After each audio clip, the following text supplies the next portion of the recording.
আলাইকুম এভরিওয়ান, আমরা কিভাবে গ্রুপের অনার ট্রান্সফার করব।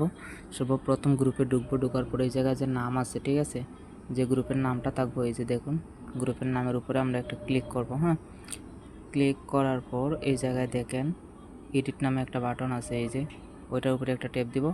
ট্যাপ দেওয়ার পর এখানে একটু নিচের দিকে স্ক্রল করে আসবেন, আসার পরে এই যে দেখেন অ্যাডমিটার আছে, ওইটার উপরে একটা ট্যাপ দিব। ওইটার উপরে ট্যাপ দেওয়ার পর এই জায়গায় দেখেন এড অ্যাডমিন লেখা আছে, এই জায়গায় একটা ট্যাপ দিব। ট্যাপ দেওয়ার পর এই যে ওনার আইডিটা আছে ওইটার উপরে একটা ক্লিক করবেন। ক্লিক করার পর সকল পারমিশন আপনারা অন করে দিবেন, ঠিক আছে। এই যে পারমিশনগুলো অন করে দিবেন। অন করে দিলে দেখেন নিচে লেখা আসবে গ্রুপ ওনার ট্রান্সফার, ঠিক আছে।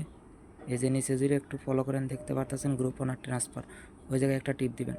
টিপ দেওয়ার পর এখানে দেখেন চেঞ্জ ওনার লেখা আসবে, এই যে চেঞ্জ ওনার লেখা আসছে, ওই জায়গায় একটা ক্লিক করবেন। হ্যাঁ, ক্লিক করলে আপনার পাসওয়ার্ড চাইবে, টু ফ্যাক্টর অন করা থাকলে পাসওয়ার্ড চাইবে, যে পাসওয়ার্ড দিয়ে টু ফ্যাক্টর অন করছেন ওই পাসওয়ার্ডটা এই জায়গায় বসাইবেন। বসাইলে গ্রুপটা ট্রান্সফার হয়ে যাব।